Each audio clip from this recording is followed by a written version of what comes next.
പച്ചമരുന്നുകളുടെ സത്തും തേങ്ങാപ്പാലും നെയ്യും ചെറുപയറും ഉലുവയും ജീരകവും ഒക്കെ ചേർന്നൊരു കഞ്ഞി. കർക്കിടക കഞ്ഞി, ഔഷധക്കഞ്ഞി, ഒരു കൂട്ടാനുമില്ലാതെ തന്നെ കഴിക്കാവുന്ന അത്ര രുചികരമായ കഞ്ഞി. കർക്കിടക കഞ്ഞിക്കുള്ള ചെറുപയറും ഉലുവയും നേരത്തെ വെള്ളത്തിലിട്ട് കുതിർക്കണം. ചെറിയൊരു പാത്രമാണ് അളവ് പാത്രമാക്കിയെടുത്തത്. അരിയുടെ അളവിന്റെ പകുതി മതി പയർ, പയറിന്റെ അളവിന്റെ പകുതി മതി ഉലുവ. നന്നായി കഴുകി അരിച്ചു കുതിരാനിട്ടാൽ ആ വെള്ളത്തോടെ പാചകം ചെയ്യാം.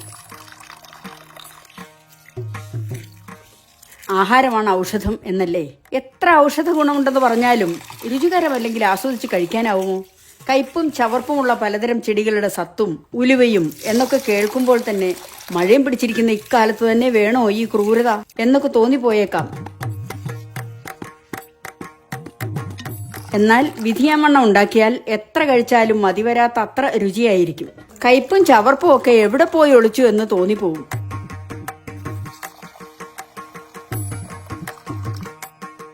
കഴുകി വൃത്തിയാക്കി കുതിരാനിട്ടു, അടച്ചുവെച്ചു. 10-12 മണിക്കൂർ കുതിരട്ടെ. ഇത് മുക്കുറ്റി, ദശപുഷ്പങ്ങളിലൊന്ന്. രക്തം ശുദ്ധീകരിക്കാൻ, പ്രസവശേഷം ഗർഭപാത്രം ശുദ്ധമാക്കാൻ എന്നുവേണ്ട സർവ്വവിധ ശക്തിമരുന്നുകളും ചുമന്നാണ് ഈ കുഞ്ഞൻ ചെടിയുടെ നിൽപ്പ്.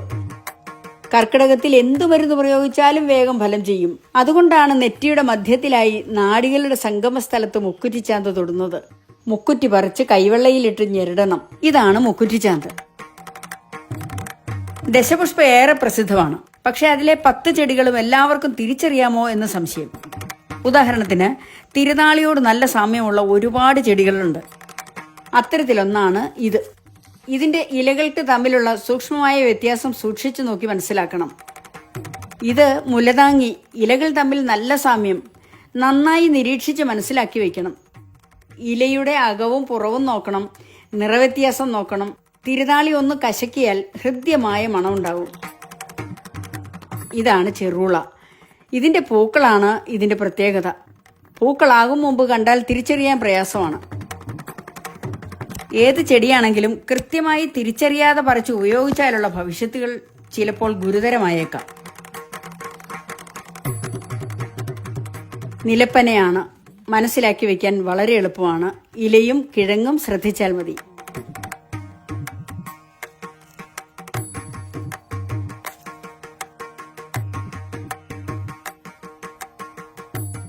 ഇതാണ് മുയൽ ചെവിയൻ. ഇത് അപരൻ. അപരന് മഞ്ഞപ്പൂവ്. ഇലയുടെ നിറത്തിലുള്ള വ്യത്യാസവും പ്രതലത്തിന്റെ വ്യത്യാസവും പോലും അതിസൂക്ഷ്മം. തണ്ടിന്റെ വ്യത്യാസം പ്രായമായ ചെടികളിൽ പ്രകടമായിരിക്കും.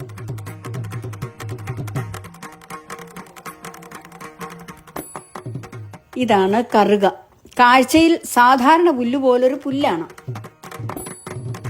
പൂവുള്ള കറുക തിരിച്ചറിയാൻ എളുപ്പമാണ്. ഇതിന്റെ പൂവ് കതിരാണ്. നേരിയ ഈ കതിരാണ് തിരിച്ചറിയാൻ ഏറ്റവും എളുപ്പം. ഉഴിഞ്ഞ. തിരിച്ചറിയാൻ എളുപ്പമുള്ള ഒരു വള്ളിച്ചെടിയാണിത്. വള്ളിയുഴിഞ്ഞി എന്നും പറയും.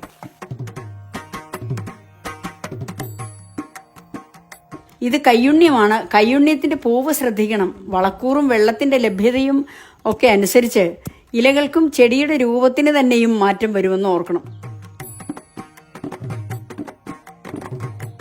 ഇത് പൂവാങ്കുരുന്നില. ഇത് വിഷ്ണുക്രാന്തി. ഇതിന്റെ കുഞ്ഞ് നീലപ്പൂവ് കണ്ടോ? ഇതേപോലെ നീലപ്പൂവുള്ള ഒരു ഉദ്യാന ചെടിയുമുണ്ട്. അതിന്റെ ഇലയ്ക്കും ഇതുമായി സാമ്യമുണ്ട്. വളരെ ശ്രദ്ധിച്ചാലേ തിരിച്ചറിയൂ.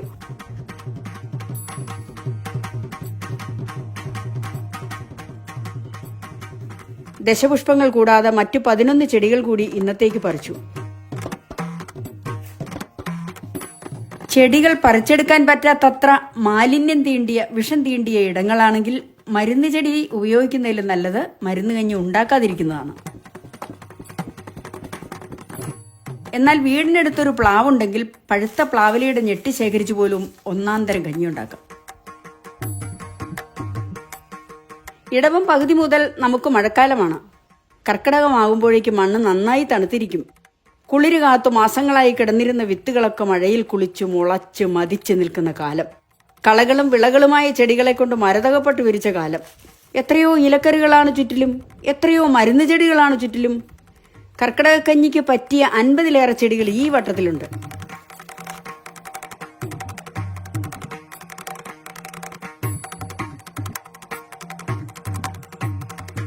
ഉലുവയും പയറും ഈ നേരം അത്രയും വെള്ളം കുടിക്കുകയായിരുന്നു.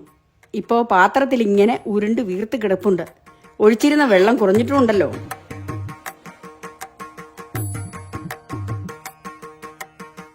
കഞ്ഞി വയ്ക്കാറായി. അതേ അളവ് പാത്രത്തിന് 2 പാത്രം അരി അളന്നെടുത്തു. ഏറ്റവും നല്ല അരി തന്നെ കിട്ടിയാൽ കൊള്ളാം. ഞവര, രക്തശാലി തുടങ്ങി അരി തന്നെ മരുന്നായ പലതരം അരികളുണ്ട്. പക്ഷേ പലർക്കും ഇതൊക്കെ അപ്രാപ്യമാണിന്ന്. കർക്കിടകത്തിൽ മരുന്നിൻ്റെ ഗുണമെങ്കിലും കിട്ടണ്ടേ? നമ്മളെടുക്കുന്ന പച്ചമരുന്നുകളെല്ലാം തന്നെ രോഗപ്രതിരോധ ശേഷി കൂട്ടാൻ സഹായിക്കുന്നവയാണ്. അതുകൊണ്ട് ഏതരിയെങ്കിലും ആകട്ടെ, അരിയുടെ പകുതി ചെറുപയർ, അതിൻ്റെ പകുതി ഉലുവ, ഇതാണ് കണക്ക്. അടുപ്പേൽ കലം വെച്ചു, വെള്ളമൊഴിച്ചു, അരി അരിച്ചിട്ടു, അടച്ചു, തിളയ്ക്കട്ടെ. നല്ല വേവുള്ള അരിയാണ്.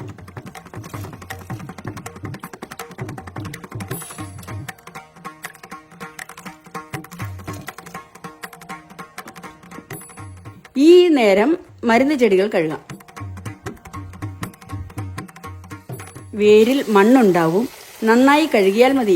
പ്രാണികളോ മുട്ടകളോ ഒക്കെ ഉണ്ടോ എന്ന് നോക്കി നീക്കം ചെയ്യണം. പലതവണ ഉലച്ച് കഴുകി വൃത്തിയാക്കി എടുക്കണം.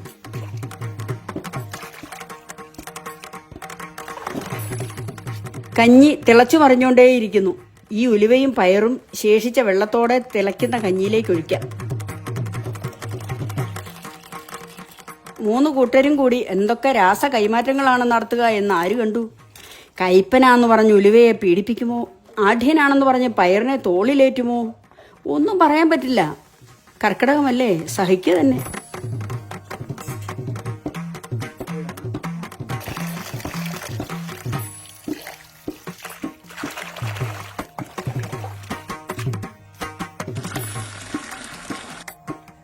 ഇതിലെ കുറുന്തോട്ടിയുടെ മാത്രം വേരിലെ തൊലിയാണ് എടുക്കേണ്ടത്.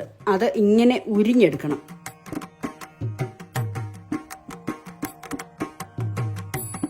ബാക്കി ചെടികൾ സമൂലം കൂട്ടിപ്പിടിച്ച് അരിയൻ പലകയിൽ വെച്ച് കുരുകുരൂന്നരിയണം. അരയ്ക്കാൻ എളുപ്പത്തിനാണ്.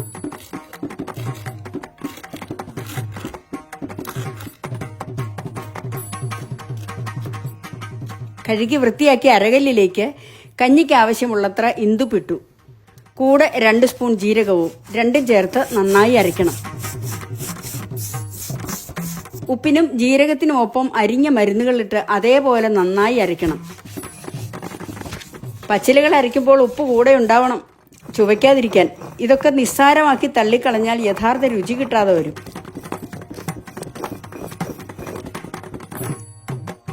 ഇത് നേരെ കഞ്ഞിയിൽ ചേർക്കാവുന്നതേ ഉള്ളൂ. ഞങ്ങൾ അങ്ങനെ ചെയ്യാറുണ്ട്. പക്ഷേ അരഞ്ഞത് അല്പമെങ്കിലും ശരിയായില്ലെങ്കിൽ തൊണ്ടയിൽ തടയും, കുഴപ്പമാവും. എല്ലാവരും കുഴമ്പ് പോലെ അരച്ചൊന്നും വരില്ലല്ലോ. അതുകൊണ്ട് സുരക്ഷിതത്വത്തിനു വേണ്ടി അരച്ച മരുന്നെല്ലാം കിഴിയിലാക്കി പിഴിഞ്ഞെടുക്കണം.